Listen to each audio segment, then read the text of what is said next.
You know that project idea you have been putting off? What if one kit could replace a drawer full of parts, cut your wiring mistakes to zero, and still cost about half you'd pay separately? Today we are testing the Seeed Studio Grove Kit. Hello everyone and welcome to the Nerd Cave. This is the Grove Creator Kit Gamma. It's the largest of the three kits with 40 plug and play modules. Price right now is about $86 US. But here is the big question. Is it better than just buying all these parts individually? So here is how I'm going to judge it. First, how fast can I build something with it? Second, how much hassle it actually saves compared to breadboarding? And third, does the value really hold up when you look at all the components inside? What makes this Grove module special is the standard size connector prototyping system.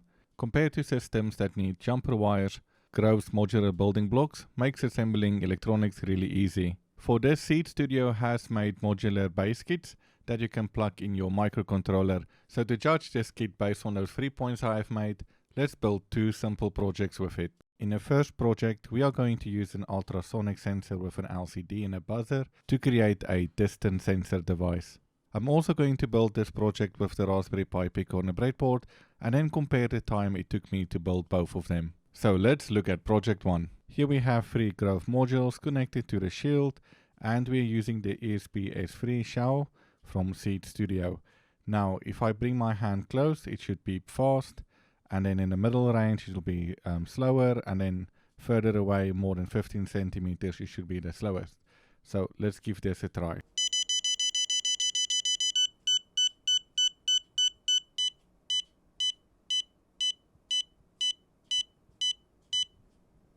If you want more details about the code, I will make a short write-up on my website and I will put the link in the description.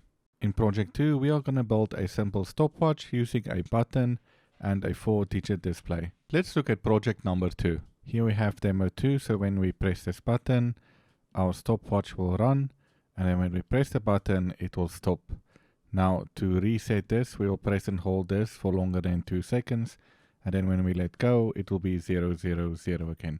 If I press this, the stopwatch will run again. So this will only be able to run to 99 seconds, of course, because of the limitation of our screen. So let's just press stop. Building these two projects with the Raspberry Pi Pico and a breadboard did take a few minutes longer as expected, as I needed to connect jumper wires to the modules and then connect it to the breadboard.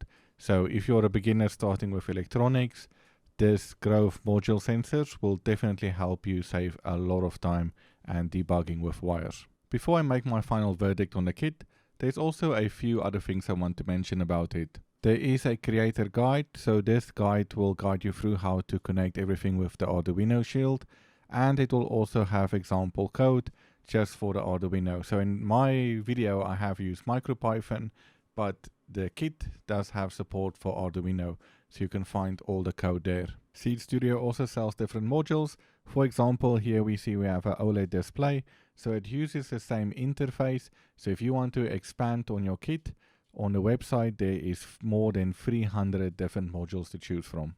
If you are just starting out with electronics, I think this kit is really great, since it will save you a lot of time having to deal with building projects on a breadboard and taking it apart. Also, the components quality is really good, and you can always expand on this. So overall, I think this is a good kit to have in your workshop.